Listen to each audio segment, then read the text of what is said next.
Upgrades.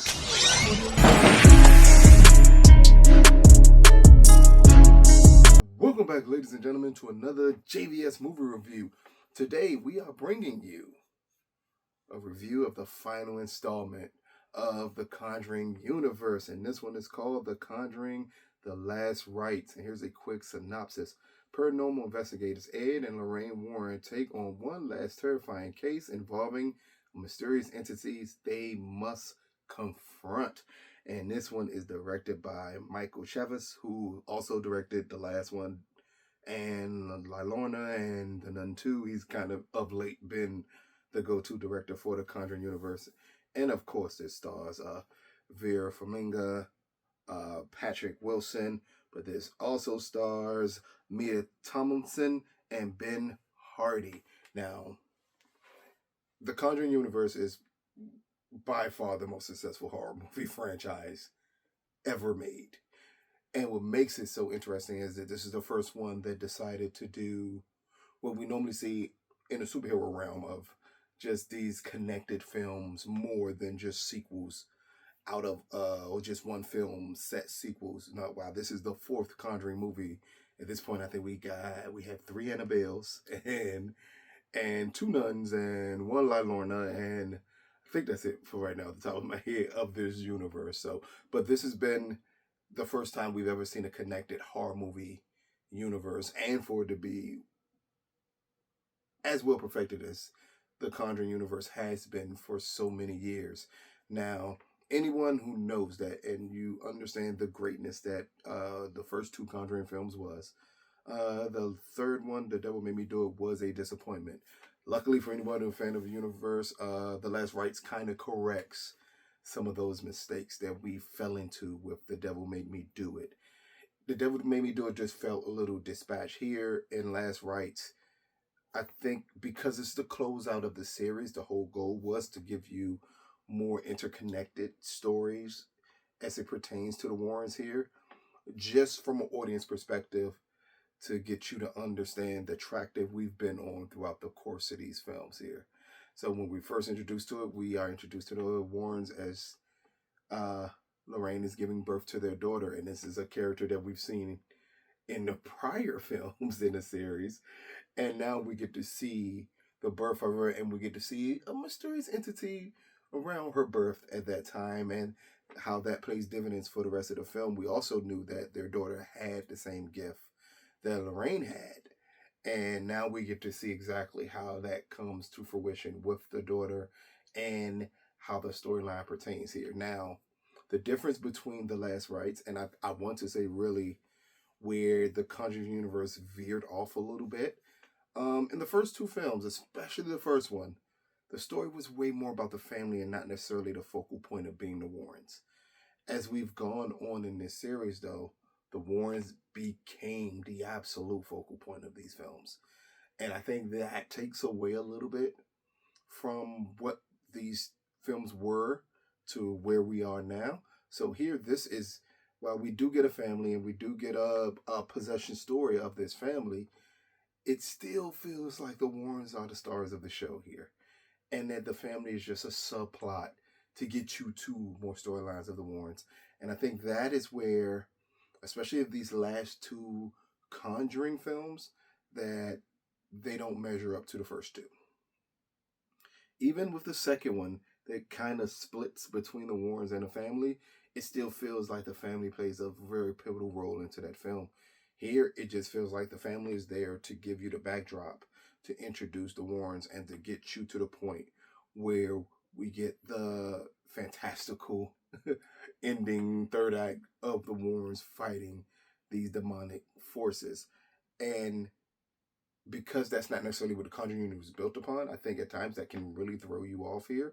Luckily, Last Rites, even though it is long, it is at least 15 minutes too long. But it's paced well. And it's paced well, and the story, understand you could justify the time frame.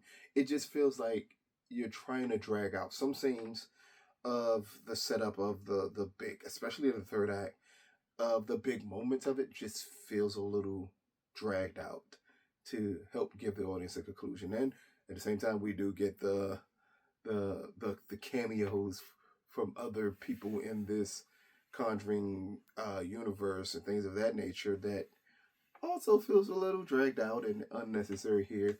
But what you're here for is Patrick and Vera giving great performances as Ed and Lorraine in this film. And Mia, who plays their daughter, is fantastic in this film here. Someone who has hope that this wouldn't be the last film, I think you can lean on this one and you see exactly what happens, especially as it pertains to the third act and the end of it and how we progress in this film. It could be a possibility that you're thinking that's the way you can continue these films. Last Rites just feels like a conclusion. And that says a lot for a lot of movies and film series, that you don't necessarily get that feeling that you're closing out something. Wow. Last Rites never reaches the heights of the first two Conjuring films. It is definitely an improvement over The Devil Made Me Do It. And if that's enough for you, I think you can thoroughly enjoy The Conjuring Last Rites. For me personally, I wanted more because in my mind, I can remember those first two installments. And Michael, while he has really taken the reins of this universe in The Conjuring, I don't think he's really cemented his vision on what these films should look like.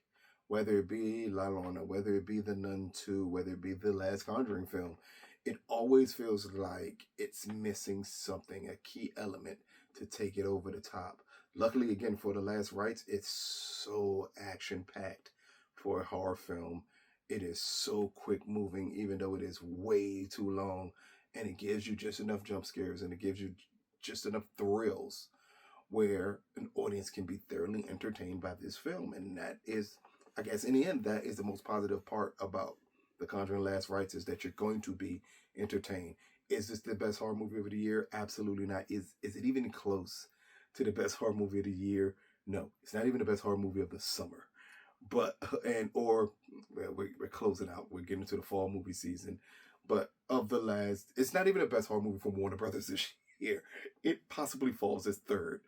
But I don't know if that's necessarily a testament of just how strong of a year Warner Brothers had, or a possibility that this is not the old Conjuring. But if you're looking for a horror film that is packed with entertainment value, The Conjuring: The Last Rites is definitely for you, along with Patrick and Vera giving two solid performances. And more needs to be spoken about Patrick Wilson being like the king of horror movies. Between this and Insidious, at this point, we might as well just call him the king of horror movies at the rate that he's been going on over the last 15 years. But The Conjuring: The Last Rites, brought to you by New Line Cinema and Warner Brothers. This movie comes out this Friday. Out of a possible 10, I'm going to give The Conjuring: The Last Rites a 7.5 out of 10. This is still a solid horror film and thoroughly entertaining of a film. It never reaches the heights of the first two Conjuring films, but I'm a firm believer that at this point we have to separate those two films. Between the first two Conjuring films and the second Annabelle film, like, those films feel like anomalies at this point now in this Conjuring universe. Because when you add up all the rest of the films, I think this could possibly be the best out of the other films in the series, whether it be the other two Annabelle films, definitely the two Nun films, and the La Llorona film, I think, and the other, The Devil Made Me Do It. I think The Last Rites is the best film out of that set of the Conjuring universe. And enough is not said about this universe not sticking around too long. Like, I think this is a sweet spot to close out on the Conjuring universe here. As we've gotten, again, the three Annabelle films. We've now gotten the fourth Conjuring film. We have two Nun films. We have one film that is connected to the universe, but really doesn't feel like it's connected to the universe in La Llorona. So I think this is the sweet spot to end it at, and to say, hey, we're going to close out this chapter and not drag this out. The Warrens have plenty of other cases, if Warner Brothers and New Line wanted to really drag this series out. But to end it with the last rites and to end it so action packed and fast paced, granted it's still too long, was a smart move to make. At least you're ending this universe and giving horror movie fans and people who have been very loyal to the Conjuring universe a decent chapter ending film. But check it out when it drops. Let us know what you think. This has been another JVS movie review. Peace, people.